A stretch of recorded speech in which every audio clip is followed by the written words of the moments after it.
আল্লাহ তাআলা কিয়ামতের দিন সাইয়েদনা নূহ আলাইহিস সালামকে বলবেন, নূহ তুমি কি দাওয়াত পৌঁছিয়েছো তোমার উম্মতের কাছে? নূহ আলাইহিস সালাম বলবেন, হ্যাঁ আমি পৌঁছিয়েছি। এবার নূহের উম্মতকে আল্লাহ জিজ্ঞেস করবেন, এ নূহের উম্মতেরা, তোমাদের নবী নূহ কি দাওয়াত পৌঁছিয়েছে? নূহের উম্মত বলবে, না আল্লাহ, আমাদের কাছে কোনো সতর্ককারী আসে নাই, কোনো নবী টবি আসে নাই, কোনো দাওয়াতও আমরা পাই নাই, আপনারাও চিনি নাই, জান্নাতও চিনি নাই, জাহান্নামও চিনি নাই। নূহ আলাইহিস সালাম বিপদে পড়ে যাবেন। তখন আল্লাহ বলবেন, নূহ তুমি বললা পৌঁছিয়েছো, তোমার উম্মত বলে কিছু পায় নাই।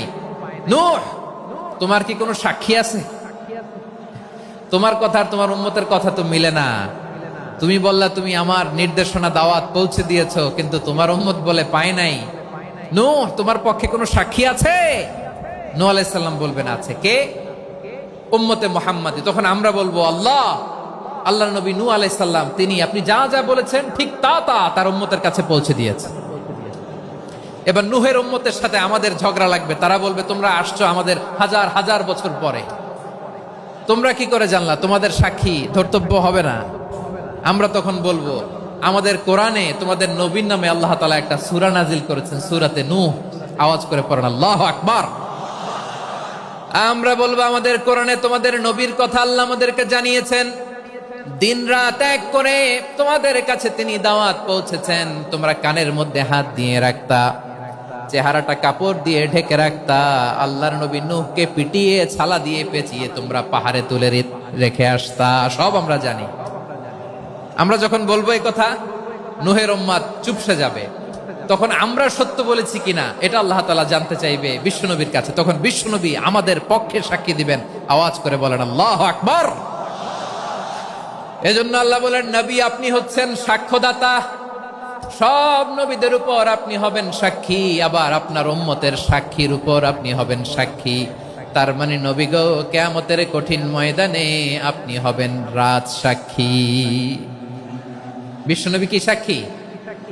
আওয়াজ করে বলেন, রাজ সাক্ষী, সব সাক্ষীর বড় সাক্ষী। এজন্য বিশ্বনবীকে আল্লাহ তাআলা প্রথম যে বৈশিষ্ট্যটা দিয়েছেন সেটা হচ্ছেন শাহিদ। তিনি সাক্ষ্যদাতা, witness for all messenger of God and for all of us. সুবহানাল্লাহ পড়েন। তাহলে এক নাম্বার বৈশিষ্ট্য বুঝতে পেরেছেন? বুঝতে পেরেছেন সবাই? মাশাআল্লাহ। এদিকে কি ভাই, এই যে জেনজি অফ সিলেট, কি তোমরা বসো না, দাঁড়াও না, যাও না, আসো না, চলে যাবা? এই লক্ষ মানুষ ঠেলে তোমরা যাইতে পারবা? হ্যাঁ,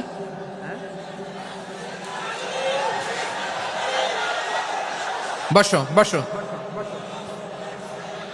বসতে হবে। শুরুতেই তোমাদের অনেক প্রশংসা করলাম, এই যদি হয় তোমাদের প্রশংসার নমুনা, তাইলে হবে না। বসো, মেহেরবানি করে বসো, বসো।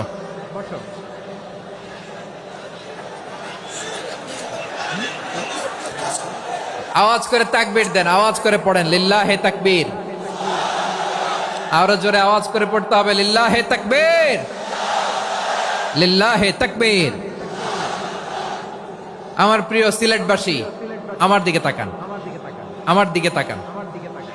জি, এরকম গ্যাদারিং হইলে পাবলিক ইভেন্ট বন্ধই করে দিতে হবে আমাদের। আমার দিকে তাকান। তাহলে আল্লাহ তাআলা বিশ্বনবীর 5টি বৈশিষ্ট্যের কথা বলেছেন। একটি বৈশিষ্ট্যের ব্যাপারে আমরা জানলাম, তিনি হচ্ছেন শাহিদ, সাক্ষ্যদাতা, সবার উপরে সাক্ষ্যদাতা। 2 নম্বর বৈশিষ্ট্য হচ্ছে মুবাশশিরা, তিনি সুসংবাদদাতা। সিলেটবাসী আওয়াজ করে আমার সাথে বলো, মুবাশশিরা মানে সুসংবাদদাতা। তিনি আল্লাহর রহমতের সুসংবাদ দেন, তিনি জান্নাতের সুসংবাদ দেন।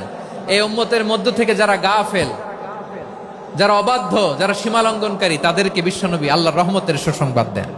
তিনি বুঝান আল্লাহর দরবার 24/7, 24 ঘন্টা খোলা।